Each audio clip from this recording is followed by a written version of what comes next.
क्या हमारे जिस्म में विटामिन K2 की कमी खतरनाक बीमारियों की वजह है?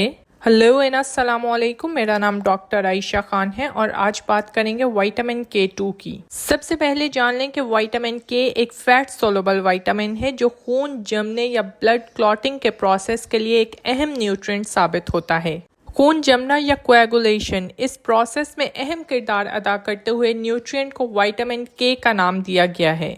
विटामिन K की दो सब टाइप्स हैं, विटामिन K1 और K2।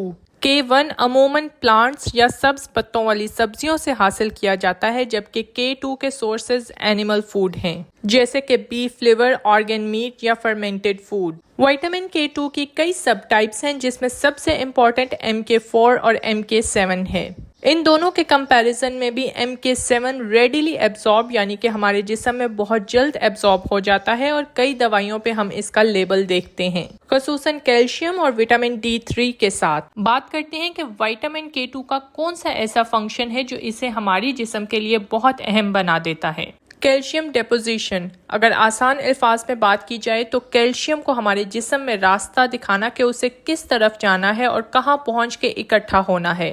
कुदरती तौर पर कैल्शियम हमारी हड्डियों में जमा होकर बोन डेंसिटी और स्ट्रेंथ को बढ़ाने के लिए अहम किरदार अदा करता है, लेकिन यही कैल्शियम अगर अपना रास्ता भूल जाए तो हड्डियां हल्की और भुरभुरापन का शिकार होती हैं, जिसे पोरस कहा जाता है और इस बीमारी को ऑस्टियोपोरोसिस कहते हैं। अब यहाँ मुश्किल की बात है कि यही कैल्शियम हमारी हड्डियों में जमा नहीं हो रहा, लेकिन जिस्म के किसी दूसरे हिस्से में जाके नुकसानदेह साबित होता है। जैसे कि कैल्शियम की डिपोजिशन हमारी खून की शरियानों में होने लगती है, जिसे कैल्सिफिकेशन ऑफ आर्टरीज या आर्थेरियोस्क्लेरोसिस कहा जाता है। ये एक खतरनाक कॉर्नरी आर्टरी डिजीज है जिसमें शरियानों में तंगी या बंदिश आने लगती है और हार्ट अटैक की एक बड़ी वजह बनती है।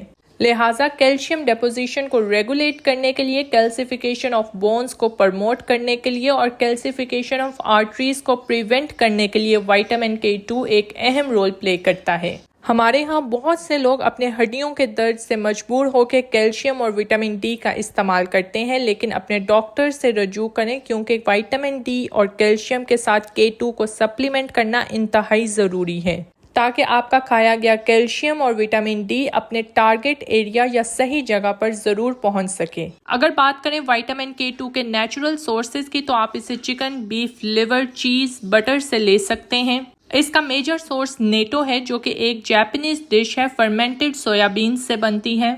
इसके अलावा साउरक्रॉट, जो कि गोभी का अचार है, विटामिन K2 का एक बड़ा सोर्स है।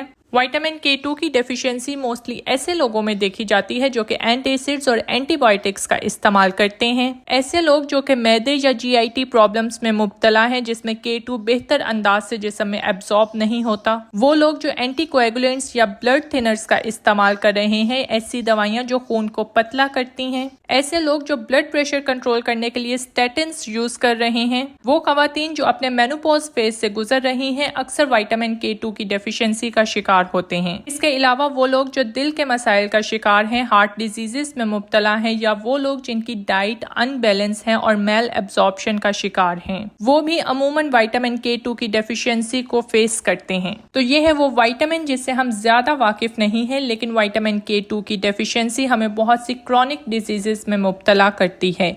आज की वीडियो के लिए बस इतना ही। ऐसे ही इंफॉर्मेटिव वीडियोस के लिए चैनल को सब्सक्राइब करें और बेल आइकन प्रेस करना ना भूलें। Thank you for watching.